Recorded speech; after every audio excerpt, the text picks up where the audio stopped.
तो आज हम बात करने वाले हैं जुपिटर 110 के बारे में। ये टीवीएस की है। जुपिटर का तो नाम आप सभी को पता ही है, जुपिटर क्या है क्या नहीं है। बाकी ये स्कूटी है, मैं बता देता हूँ। 110 सीसी में हमें देखने के लिए मिल जाती है और कुछ इस टाइप से हमें इसकी की देखने के लिए मिलती है, आप देख सकते हैं। और इस स्कूटी के अंदर क्या खासियत है, ये मतलब कि नई वाली स्कूटी जो सेकंड जनरेशन आई थी ना जुपिटर की, ये वो वाली जुपिटर है। और इसके अंदर टीवीएस वालों ने बहुत सी ऐसी चीज़ें मतलब कि स्मार्ट फीचर डाले हैं जो कि आजकल बाइकों में हमें देखने के लिए मिल जाते हैं। स्टार्टिंग करते हैं हम इसके फ्रंट से। इसके फ्रंट में हमें एलईडी देखने के लिए मिल जाती है। जो हेडलाइट है इसकी, पहले हेलोजन देखने के लिए मिलता था और अब हमें इसके अंदर एलईडी हेडलाइट देखने के लिए मिल जाती है। और ये वाली जो आप लाइट देख रहे हो, ये जैसे ही हम की को ऑन करते हैं ये ऑटोमेटिक ऑन हो जाती है। और इसी के अंदर हमें इंडिकेटर का भी ऑप्शन देखने के लिए मिल जाता है, एक इधर और एक उस तरफ। और जो इसकी हेडलाइट है, दिन में तो मैं आपको नहीं दिखा पाऊंगा, बाकी रात के अंदर एलईडी का आप सोच सकते हो कि एलईडी का कितना अच्छा हमें थ्रो देखने के लिए मिल जाता है। बहुत ही अच्छा थ्रो होता है एलईडी का। मेरे पास ओला है, उसके अंदर भी एलईडी है, एलईडी बल्ब है उसके अंदर, बट उसका थ्रो बहुत ही अच्छा है। उसका तो गाड़ियों टाइप में है। इसका यूं है कि जैसे कि कोई भी हम बाइक ले लेते हैं, R15 बाइक हो गई या टीवीएस की कोई भी, जैसे कि राइडर हो गई या अपाचे हो गई, उनके अंदर जो हेडलाइट हमें देखने के लिए मिलती है ना, एलईडी हेडलाइट, वही हमें इसके अंदर देखने के लिए मिल जाती है। और इसके अंदर जब से ये नेक्स्ट जनरेशन जुपिटर निकाली है, सेकंड जनरेशन, उसके अंदर हमें इस टाइप से ये सामने से हमें लुक देखने के लिए मिल जाती है। ये जो ब्लैक कलर की आप कावल देख रहे हो सामने हेडलाइट के नीचे वाली, और ये इस टाइप से इसका ब्लैक पियानो फिनिश कलर का है। इसका ब्लैक पियानो के बाद जो इसके अलॉय व्हील का जो कलर है वो हमें ब्लैक देखने के लिए मिल जाता है। जैसे आजकल क्या सभी ये चाहते हैं कि हमारी जो स्कूटी हो गई या बाइक हो गई उसके अलॉय व्हील ब्लैक ही होने चाहिए। आजकल ब्लैक को बहुत ज़्यादा पसंद करते हैं, तो कंपनी वाले बोलते हैं हम ही वही सब चीज़ आपको प्रोवाइड कर देंगे उसी सब कॉस्ट के अंदर, जब पब्लिक डिमांड आई रही है। तो पीछे वाला जो अलॉय व्हील है वो भी हमें ब्लैक कलर का देखने के लिए मिल जाता है। मतलब कि स्टाइलिश जो अलॉय व्हील होते हैं ना स्कूटी के अंदर, हमें वो देखने के लिए मिल रहे हैं। सिंपल नहीं है ये, मतलब डिज़ाइन के है, कटिंग है इनके अंदर। आप देख सकते हो कि किस टाइप की इसके अंदर हमें कटिंग देखने के लिए मिल जाती है। बाकी ये जो थोड़ी गंदी हो रखी है, इस चीज़ को इग्नोर करो। और हमें इसका जो साइलेंसर है और इसकी जो आवाज़ है, बहुत ही जैसे कि अपाचे के अंदर हमें बोल्ड सी आवाज़ देखने के लिए मिलती है ना, वही आवाज़ हमें इसके अंदर देखने के लिए मिल जाती है। और जुपिटर की बैजिंग देखने के लिए मिल जाती है। और जो ये हिस्सा है इसका, ये इसका बोलते हैं ना लो वाला हिस्सा है, प्लास्टिक नहीं है। बहुत सी स्कूटियों के अंदर प्लास्टिक का देखने के लिए मिल जाता है। जैसे इलेक्ट्रिक स्कूटियों के अंदर हमें टोटली प्लास्टिक का देखने के लिए मिल जाता है। इसमें बहुत सी चीज़ें लो की है और प्लास्टिक मिक्स है इसके अंदर।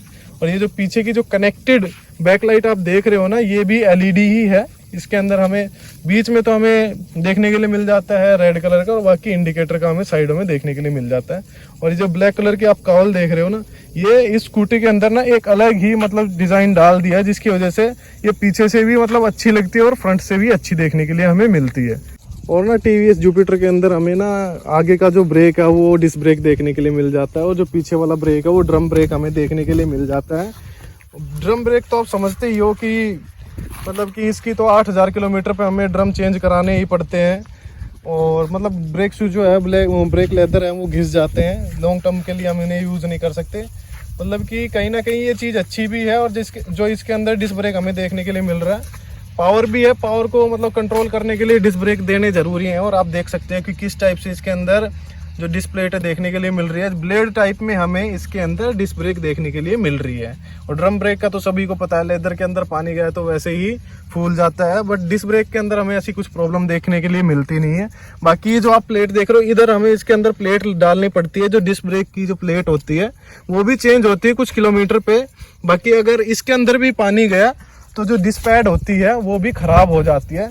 आप स्कूटी या बाइक को कोई भी चीज़ हो, उनको आप पानी से दूर रखोगे तो ये तभी परफॉर्मेंस आपको अच्छी देगी और लॉन्ग टर्म के लिए चलेगी। और इसके अंदर एक और चीज़ हमें देखने के लिए मिल रही है कि जैसे बाइकों के अंदर हमें यूएसबी पोर्ट देखने के लिए मिलता है ना, तो स्कूटियों के अंदर भी यूएसबी पोर्ट हमें देखने के लिए मिल जाता है। ये डाटा केबल को कनेक्ट करें और डाटा केबल को कनेक्ट करने के बाद फ़ोन से आप यहाँ पे रख सकते हो अच्छे से। मतलब आप इसको चलाएं, लॉन्ग रूट पे चलाएं, फ़ोन भी चार्ज होता रहेगा, ना कोई गिरने का झंझट है। बाइक पे तो हमें जैसे कि यहाँ पे मोबाइल होल्डर जैसे इसमें लगवा रखा है, बाइक में हमें ये लगवाना पड़ता है, बट इसके अंदर हमें लगवाने की ज़रूरत है नहीं। बाकी शौक की बात है, आप लगवा लो। और इसके अंदर जगह भी है, और ये जगह बहुत अच्छी है। मतलब कि कोई गिरने वाली प्रॉब्लम है नहीं इसके, जैसे बाइक फ़ोन वोन गिर जाइए वो सब कुछ है नहीं। अब हम इसके ना फ्रंट की तरफ आ जाते हैं। जैसे कि डिजिटल इसका कंसोल होता है, डिजिटल कंसोल बोल लो या इंस्ट्रूमेंटल कंसोल बोल लो। डिजिटल हम उसे बोलेंगे जिसके अंदर हमें स्क्रीन देखने के लिए मिलती है, बट ये इंस्ट्रूमेंटल है। इसके अंदर आप कुछ इस टाइप से फ्रंट देखने के लिए मिल जाएगा हमें। कि जो एक छोटी स्क्रीन होती है, जैसे पहले फ़ोन आते थे उसके अंदर हमें स्क्रीन देखने के लिए मिलती थी, वही स्क्रीन देखने के लिए मिलती है। और इसके अंदर हमें पहले तो हेलो राइडर देखने के लिए मिलता है, लिख के आता है, उसके बाद में TVS ब्लूटूथ कनेक्टिविटी, और अभी ये BLE मोड लिख के आ रहा है। उसके बाद इसके अंदर टोटल स्पीड का इको मोड, इसके अंदर मोड वगैरह भी है। और टोटल अभी ये 9534 किलोमीटर चल चुकी है, 536, और रेंज अभी 194 किलोमीटर की दिखा रही है। अभी फ्यूल फुली है इसके अंदर, एक डंडा कम दिखा रहा है। और बाकी इसके अंदर ये जो साइडों में आप देख रहे हो यहाँ पे दोनों तरफ, इसमें ऑटोमेटिक इग्निशन वाला आपको देखने के लिए मिल जाता है, सर्विस का देखने के लिए मिल जाता है, हेडलाइट का देखने के लिए मिल जाता है, इंडिकेटर का हो गया। और ये जो वाला बटन देख रहे हो ना, ये वो बटन है जैसे कि हम कहीं जाम में फंस रहे हैं या हेडलाइट पे खड़े हैं, स्कूटी को हमने खड़ा कर दिया, एक दो सेकंड जैसे स्कूटी खड़ी होगी ना तो ये ऑटोमेटिक बंद हो जाती है। और जैसे ही आप इसकी जो ब्रेक है, लेफ्ट ब्रेक हो गया या राइट ब्रेक हो गया, उसको दबा के आप जैसे ही दबाओगे तो ऑटोमेटिक स्टार्ट हो जाएगी विदाउट सेल्फ के। ये इसका एक नया फीचर ऐड किया गया है, जैसे कि स्कूटी में भी है, गाड़ियों के अंदर भी हमें ये देखने के लिए मिल जाता है। उसके बाद हम बात करते हैं कि इसकी जो आप ये देख रहे हो ना, जैसे फ्यूल कहाँ से डलता है, आजकल इनके अंदर ना फ्रंट में ही आगे देखने के लिए मिल जाता है, यहाँ से हमें फ्यूल डालने के लिए। और ये स्कूटी E20 है, तो E20 आप समझ सकते हो कि 20% इथेनॉल और 80% पेट्रोल देखने के लिए मिल जाता है। पहले इनके अंदर हमें पीछे देखने के लिए मिलता था, जो फ्यूल के लिए फ्यूल डलवाते थे, अब हमें आगे देखने के लिए मिल गया है। और इसको हम किस टाइप से ऑन करेंगे, पहले भी आगे से ही मतलब कि खुलता था और अब भी आगे से ही खुलता है। इस की को हम जैसे कि ऑफ है, इसको हम ऐसे दबाएंगे और राइट साइड की तरफ घुमाएंगे तो उसके बाद में ये हमें खुल जाता है, ये हमारा फ्यूल का। और जैसे ही अब हम इसकी ना, हम एक चीज़ मैं आपको दिखाना चाहता हूँ, बहुत ही खास चीज़ है। जैसे ओला स्कूटी के अंदर ना बहुत ही बड़ी हमें डिग्गी देखने के लिए मिलती है। मैं तो यही सोचता था कि मेरी स्कूटी के अंदर सबसे बड़ी डिग्गी है, बट इस सेगमेंट में ना मतलब ना तो इसकी एक्टिवा की बड़ी हमें देखने के लिए मिलती है डिग्गी, और ना ही किसी अदर स्कूटी की, जो जुपिटर के अंदर और जो ओला के अंदर हमें देखने के लिए मिलती है। और ये तो ओला से भी बड़ी डिग्गी हमें देखने के लिए मिल जाती है। आप देख सकते हो कि किस टाइप की इसकी पूरी डिग्गी हमें देखने के लिए मिलती है। मेरी स्कूटी की इससे यहाँ तक की देखने के लिए मिल जाती है डिग्गी, और इसके अंदर हमें फालतू ही देखने के लिए मिलती है। इसके अंदर आप 2 हेलमेट आराम से रख सकते हो। मेरी स्कूटी के अंदर जो ओला है S1X, उसके अंदर सिंपल सा है कि एक ही हेलमेट देखने के लिए हमें मिल जाता है। और इस स्कूटी को हमें अभी लिए हुए लगभग 10 महीने हो चुके हैं और 9536 किलोमीटर ये चल चुकी है। तो ओनर का जो रिव्यू है वो कुछ इस टाइप से हमें देखने के लिए मिलता है कि इस स्कूटी के अंदर ना, जो इंजन के अंदर हमें कुछ ऐसी प्रॉब्लम देखने के लिए मिली थी, जैसे कि कोई गिरारी वरारी टूट गई थी तो बहुत गंदी आवाज़ आ रही थी, जैसे कि कुछ जैसे गियर बॉक्स होता है गाड़ियों का, और गियर बॉक्स के अंदर मतलब टूट जाता है, जो आवाज़ निकल के आते हैं ना, उस टाइप से इसकी गिरारी टूट गई थी। वो आवाज़ हमें देखने के लिए मिली थी, पता नहीं वो किस वजह से हुआ था, किस वजह से नहीं हुआ था। तो इसके अंदर लगभग 3500 से 3600 रुपये का खर्चा आया था वो चीज़ टूटने की वजह से। बाकी स्कूटी के अंदर कोई प्रॉब्लम नहीं है, A1 स्कूटी है, चलने में भी और दिखने में भी। और इसकी एवरेज जो कंपनी क्लेम करती है ना 48 किलोमीटर वाली, वो बिल्कुल भी नहीं है।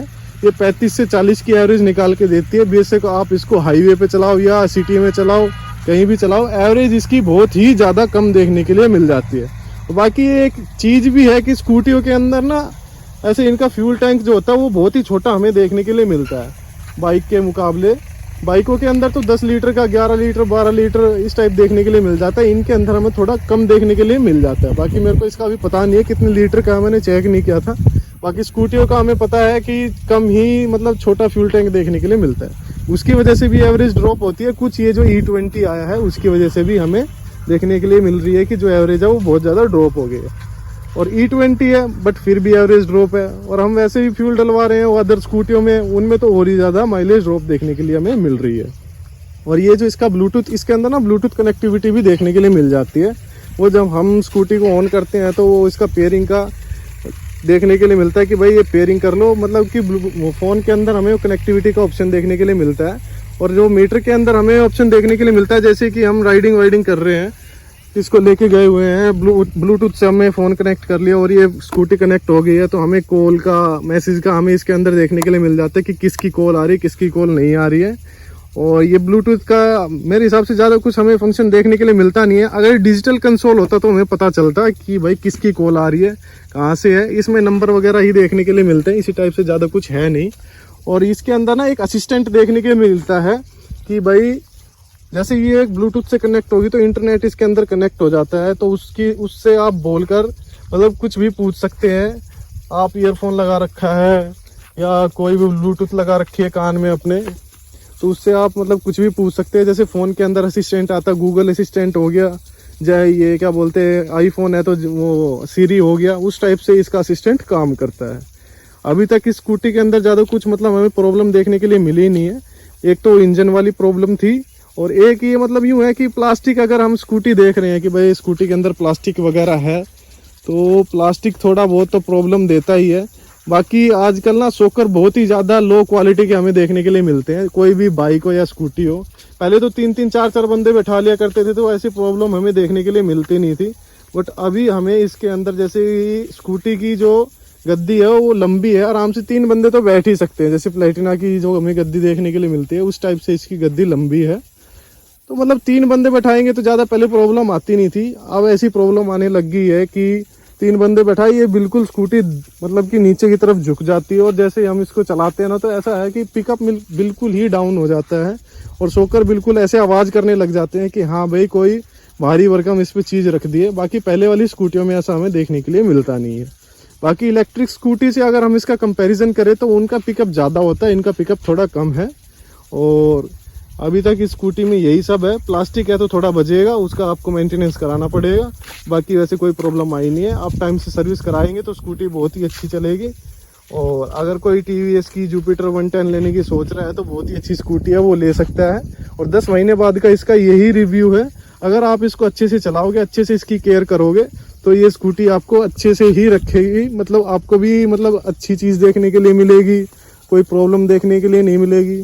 मतलब कि एक मशीन है, ये मशीन बोल सकते हैं, इंसान बोल सकते हैं, ये भी इंसान की तरह ही है। अगर इसका आप टाइम से नहीं कराओगे तो ये भी प्रॉब्लम करेगी। अगर कोई इसी इंसान को भी कोई दिक्कत आती है, उसका हम ट्रीटमेंट नहीं कराते तो वो भी प्रॉब्लम करता है। तो मशीन भी वैसे ही है, अगर आप इनका ट्रीटमेंट नहीं कराओगे तो ये आपको कहीं ना कहीं साइड इफेक्ट देगी ही देगी। और आपको वीडियो अच्छी लगी हो तो चैनल को सब्सक्राइब कर लेना और वीडियो को लाइक कर देना। और कोई भी कैसी भी आपको कमी हो महसूस हो रही हो कि वीडियो के अंदर आपको कोई इन्फॉर्मेशन आपको सही नहीं लगी हो, तो आप मेरे को कमेंट करके बता सकते हैं। और आज के लिए इतना ही, थैंक यू।